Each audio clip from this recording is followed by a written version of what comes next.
I am Reed. I am 27, just an average dude. I've made tons of money mistakes in my 20s, and now I want to share everything I've learned to help you take control of your finances and your life. So let me just start by saying something that might surprise you. I live in my parents' basement. Yeah, you heard that right. I am 27 years old and I sleep in a room that has no windows and a ceiling that my dad finishes drywalling like 3 years ago and still hasn't painted. And you know what? I used to be embarrassed about that. I used to scroll through Instagram and see guys my age buying their first homes or proposing to their girlfriends or getting promoted to some fancy job title I couldn't even pronounce, and I would feel like a total loser. Like, what am I doing with my life? Everyone's moving forward and I'm just here in my childhood home eating leftovers my mom leaves in the fridge for me. But here's the thing, I changed my perspective, and I want to walk you through why, because I think a lot of you out there are probably feeling the exact same way whether you're living at home or not. The pressure in your 20s is insane. It's like society expects you to have everything figured out right after you graduate college, get a job, get an apartment, get a 401k, get married, get a dog, get a lawn to mow. Like, slow down. Who decided this was the timeline we all have to follow? Let me tell you my story real quick. I spent most of my early 20s living in big cities. I went to college in a major city, and after I graduated, I stayed there because that's what you were supposed to do, right? You get a degree, you get a job in the city, you pay way too much for a tiny apartment, and you pretend like you love the hustle. And honestly, for a while, I did love it. I loved the energy, the late nights, the food, the people, but I also loved spending money I didn't have. I was the king of going out for drinks and putting it on my credit card thinking, oh, it'll pay it off next month. Except next month would come and I'd have more drinks and more takeout and more random stuff I bought on Amazon at 2 a.m. I was living paycheck to paycheck, but I looked like I had my life together because I had a decent job and a nice apartment in the city. But inside, I was drowning. I had credit card debt, I had no savings, I had no emergency fund, I had no plan. I was just floating through life going from one Friday night to the next.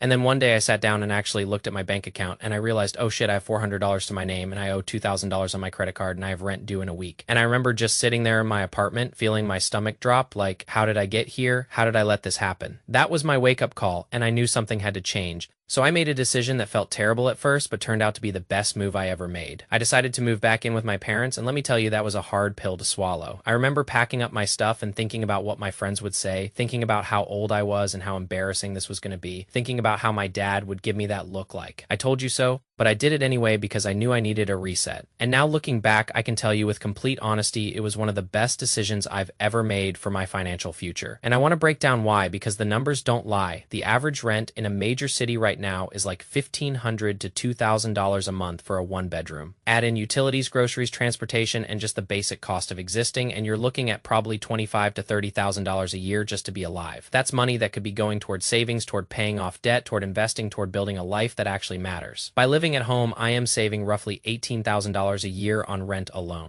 That is not a small number, and I know what some of you are thinking, but Reed, you're 27, you should be independent. And look, I get it, I really do. There was a time when I thought the same thing, but let me ask you this. Is it better to be independent and broke, or is it better to temporarily live with your parents and build a real foundation for your future? Because I can tell you from experience, being broke and independent is not fun. You're not really independent anyway, because you're one emergency away from total disaster. The way I see it this time in my life is not a setback. It's a strategy I'm using this time to pay off the rest of my debt in building a 6-month emergency fund, in putting money into a Roth IRA. I'm learning how to invest in low-cost index funds. I am teaching myself skills that will help me earn more money in the future. And I'm doing all of this while I have a safety net, I have my parents' support, I have a roof over my head, and I have food on the table. That is a privilege, and I'm not going to waste it. And here's something else nobody talks about. Living with my parents has actually been really good for my mental health. When I was living alone in the city, I was lonely. I was surrounded by millions of people, but I felt completely alone. I would come home to an empty apartment, order takeout, and watch Netflix until I fell asleep, and then I would wake up and do it all over again. There was no community, there was no connection. There was just me and my phone and a never-ending feed of people who seemed to have better lives than me. Now I get to have dinner with my family almost every night. My mom and I watch shows together. My dad and I talk about sports and finance and random stuff. I help around the house. I save money. And I feel more grounded than I have in years. To read something about being in a quiet place near nature that just slows your brain down. You stop running and you start thinking. And when you start thinking, you start figuring out what you actually want in life. I know not everyone has the option to move back home. I get that some people have complicated relationships with their families, or their parents don't have the space, or maybe they live in a different country. And if that's your situation, I see you and am not trying to make you feel bad about not having this option. But if you do have the option and you're not taking it because of pride or because of what other people might think, I want you to reconsider. The shame of living with your parents is temporary, but the financial security you can build during this time can last a lifetime. Think about it this way. If you live with your parents for 2 years and save $1,500 a month, that's $36,000. That could be a down payment on a house. That could be a fully funded emergency fund plus a nice chunk toward retirement. retirement. That could be the capital you need to start a business or go back to school or move to a new city with a real financial cushion that is life-changing money.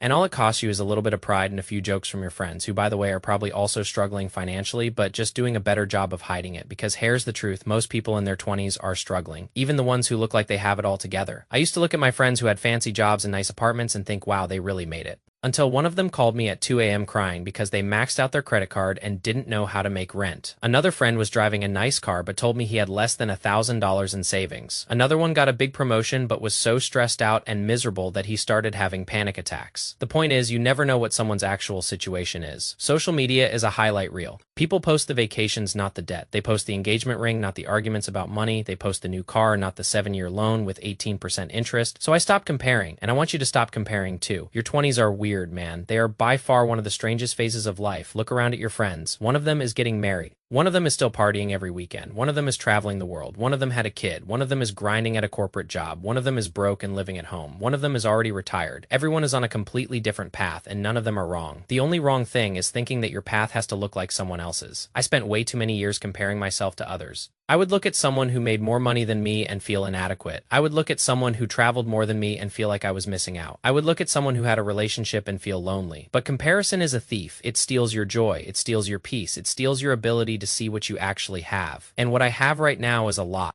I have a family that loves me. I have the opportunity to reset my finances. I have time to figure things out. I have my health. I have a future that is full of potential, and I refuse to let comparison ruin that. So if you're in a place where you feel stuck or behind or like you're not where you thought you would be, I want you to take a deep breath. You are exactly where you need to be. I know that sounds cheesy, but hear me out. There is no universal timeline for success. There is no magic age by which you need to have everything figured out. Life is not a race with a finish line. It's a journey that looks different for everyone, and the only person you should be comparing yourself to is the person you were yesterday. Focus on progress, not perfection. Did you save a little money this month? That's progress. Did you pay off a credit card? That's progress. Did you start learning a new skill? That's progress. Did you get out of bed and show up for yourself today? That's progress. The small wins matter. They add up over time, and if you keep stacking them, eventually you look back and realize you've come further than you thought. One of my favorite things to remind myself is that everything takes time. I didn't get into debt overnight and am not going to get out of it overnight. I didn't develop bad habits overnight and am not going to build good ones overnight, but every day I make a small choice that moves me in the right direction, and those small choices compound, just like money compounds in an investment account. Good habits compound in your life. You won't notice the difference in a week or a month, but in a year or 5 years, the difference will be massive. So here's what I want you to take away from this. First, it's okay to live with your parents if that's what you need to do to get your finances together. Don't let society's expectations make you feel ashamed for making a smart decision. Second, stop comparing yourself to other people. You have no idea what their actual situation is, and comparison only makes you miserable. Third, focus on the positives in your life, even the small ones. Gratitude changes your perspective in a real way. Fourth, take action. You don't need a perfect plan. You just need to start. Save $50 this week. Pay an extra $50 toward your credit card. Read a chapter of a book about personal finance. Just do something. And fifth, be patient with yourself. You're still growing. You're still learning. You're still becoming the person you're going to be. And that's a beautiful thing.